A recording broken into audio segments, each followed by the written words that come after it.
altos niveles de agotamiento emocional asociados a las demandas del trabajo, las condiciones de vulnerabilidad de las poblaciones con las que trabajan, así como exposición a sufrir problemas de salud mental, fueron algunos de los resultados de un estudio que analizó los riesgos y necesidades de salud mental de las personas trabajadoras comunitarias de organizaciones de la sociedad civil en la República Dominicana.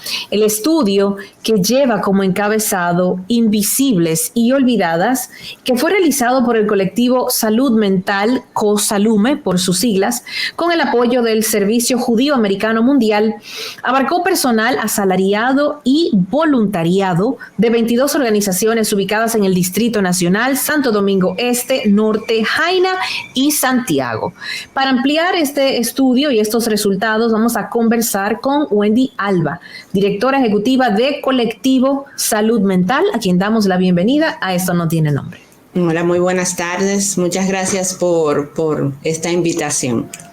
Un deber, Wendy. Hablemos un poquito de los hallazgos de esta investigación. Cuéntenos un poquito de esto que tanto alarma a todos en cuanto a la salud mental.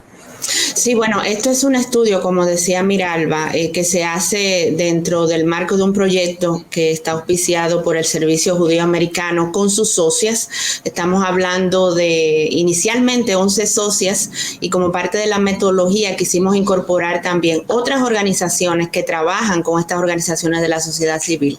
Estamos hablando de organizaciones que hacen un trabajo muy duro, donde muchas personas, incluyendo organizaciones gubernamentales, no van, es decir, no hacen un trabajo allí directo. Es organizaciones que trabajan con mucho dolor humano, en condiciones a veces donde la naturaleza de su propio trabajo y las limitaciones que encuentran en este trabajo, pues le hacen afectarse por el estrés que conllevan. Y luego del COVID, muchas de estas organizaciones se comenzaron a preguntar, pues, ¿qué vamos a hacer? Porque no estamos bien. Y a partir de esto propusimos hacer este diagnóstico para, basados en evidencia, identificar cuáles eran las necesidades de estas organizaciones y desarrollar una estrategia que tomara en cuenta 3 puntos básicos importantes: la promoción, o sea, la promoción de estilos de vida saludables, la prevención en la salud mental y la atención en la salud mental. Ya, hablando de esto, ¿qué problemáticas mentales, por llamarle de alguna manera, pudieron identificar en estas poblaciones sumamente vulnerables y, como usted explicaba, con un sacrificio familiar, laboral grande, que pasaron también por la pandemia y que hoy se sienten marcadas y quizás sin salida a su problemática porque a veces no son ni capaces de auto identificarlas, ¿no? Pero ¿qué encontraron? ¿Depresión? ¿Intentos de suicidio? ¿Qué encontraron? Bueno, encontramos de todo. Estamos hablando de organizaciones donde tienen un alto compromiso de trabajo.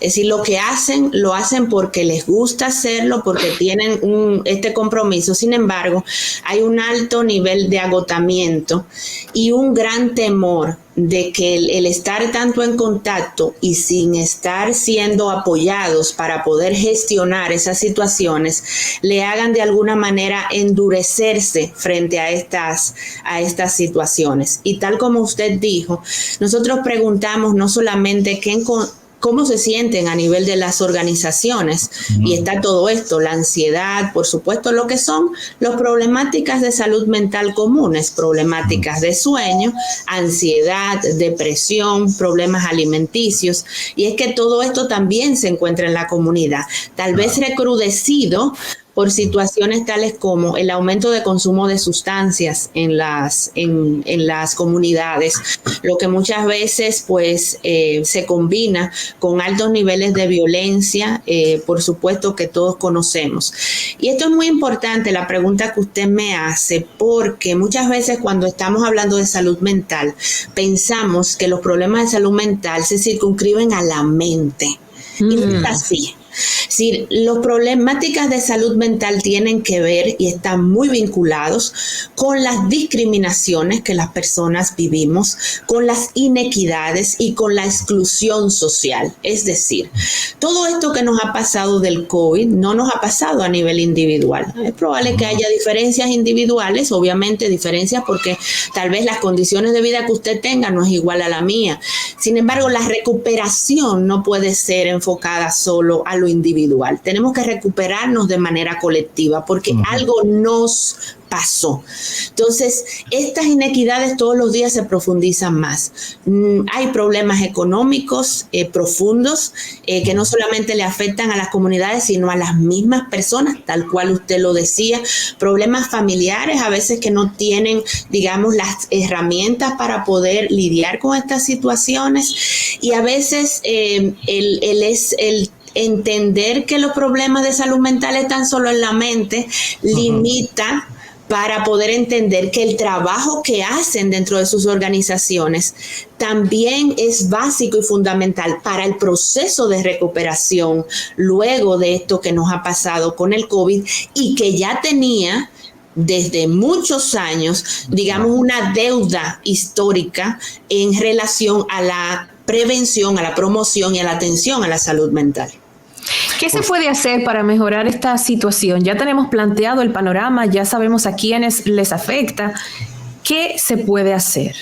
Bueno, lo primero es, tenemos que orientarnos, Miralba. Nosotros creemos que sabemos de salud mental. Nosotros creemos que porque estamos diciendo salud mental, ya la sociedad sabe de salud mental. Pero hay cantidad de mitos y tabúes, principalmente dentro de las organizaciones, donde es, digamos, un espacio idóneo porque tú tienes personas ahí que puedes hacer un trabajo maravilloso en este sentido.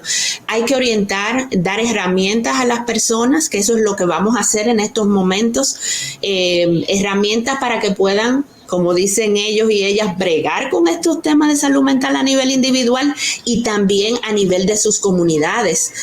¿Cuáles son herramientas fáciles que ellas puedan, digamos, implementar? Pues lo segundo es facilitar espacios de recuperación, no solamente individual, sino también colectivos. ¿Y cuáles serían esos espacios, Wendy? Ahí voy. Cuando a veces hablamos de espacios de recuperación, pensamos mucho en un consultorio. Pero sabemos que a nivel de lo que nos dice ahora la evidencia, es fundamental hacer trabajos con grupos, tanto en las escuelas, enseñarle a los niños y niñas, a las personas adultas, a cómo gestionar sus emociones. Sin emociones no vivimos. Todas las emociones son fundamentales. Si yo no tengo emoción, si yo no me pongo triste, si yo no me pongo rabiosa a veces o no expreso todo eso va a mi cuerpo y eso me daña y eso me enferma. Entonces, es lo que le llaman la somatización de las emociones. Por supuesto. Y estas personas que trabajan con este sufrimiento humano tienden a tener lo que llamamos traumatización vicaria. Es decir, yo estoy trabajando tanto con una situación que muchas veces no sé si es a la otra persona que le pasa o es a mí que me está pasando. Claro. Entonces, psicológicamente esto tiene un efecto importante. Entonces, parte de lo que necesitamos hacer es estrategias de recuperación colectivas en las comunidades. Es el trabajo de Colectivo Salud Mental. Nosotros creemos que es fundamental un trabajo donde las personas tengan más herramientas, mayores herramientas, que las organizaciones de la sociedad civil incluyan los temas de salud mental dentro del trabajo que están haciendo en sus proyectos y sus programas.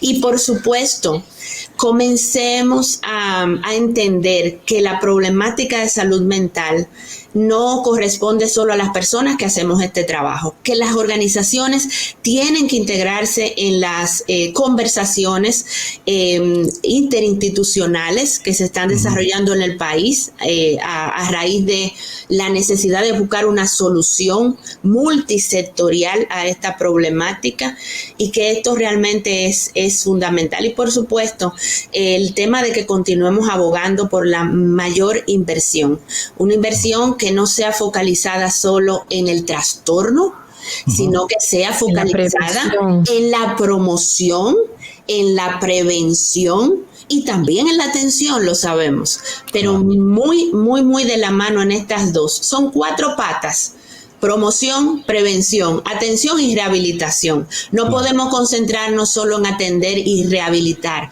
Necesitamos promover y necesitamos prevenir. En cuanto a esta dinámica de la estructura institucional, el rol de las empresas y espacios laborales, porque si bien estas personas que de alguna manera se han sentido excluidas, sé que el estudio aborda la comunidad LGBTQ, de los descendientes de haitianos, etcétera, pero a veces uno le dedica la mayor parte del tiempo del día, de su vida, a trabajar, a convivir con compañeros. Quizás nos podemos sentir escuchados, atendidos, reconocidos en estos grupos que se han creado, como el de salud mental y otros que propician estos encuentros de estas personas. Pero salimos de ahí y tenemos que bregar con el trabajo, con levantarnos temprano, con la familia que a veces no nos escucha o no entiende por lo que estamos pasando. ¿Cómo involucrar a esta gente, a estas instituciones? Siempre hablo e incluyo dentro de las instituciones a la familia como fundamental y como eje esencial de cualquier sociedad. Las empresas privadas que a veces están concentradas más en generar dinero y riquezas y no en el bienestar de su equipo de trabajo, o las propias instituciones estatales. Usted dio en el punto, realmente los problemas de salud mental no le corresponde al Ministerio de Salud Pública. Uh-huh. Le corresponde a todas las organizaciones, incluyendo ministerios que hacen trabajos específicos con poblaciones como juventudes, claro, poblaciones como la mujer, donde hay una estrategia nacional de salud mental que necesita inversión y que tiene un enfoque también específicamente en las comunidades. Mire, la Organización Mundial de la Salud dice que el 8% de la tasa global de problemas de trastornos depresivos tienen que ver con problemas ocupacionales, con los riesgos ocupacionales. Eso significa que las empresas necesitan entender que un espacio que no sea nocivo para las personas les ayuda incluso no solo a la productividad, sino al mejor desempeño en sentido general. Entonces, por eso es que vuelvo y reitero, ¿qué es lo que tienen que hacer? Entender que la salud mental es un problema de desarrollo. Uh-huh. Si yo entiendo que la salud mental tiene que entrar dentro de estas lógicas de desarrollo, yo voy a integrar esto como parte de mi programa de trabajo, de un programa de salud que apoye no solamente a las personas, a lo mejor en un segundo nivel, a las personas que supervisan, a los gerentes.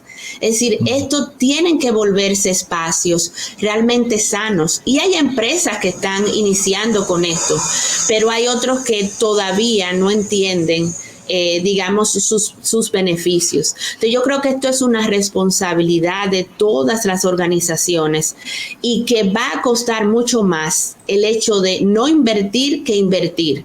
Es más fácil para un empleado decirle a usted, Cavada, bueno, yo hoy no voy a su programa o a donde usted trabaja porque a mí me duele la cabeza o porque amanecí con gripe, cuando a lo mejor no es así. A lo mejor es que tiene un problema depresivo o ansioso que no está sabiendo manejar.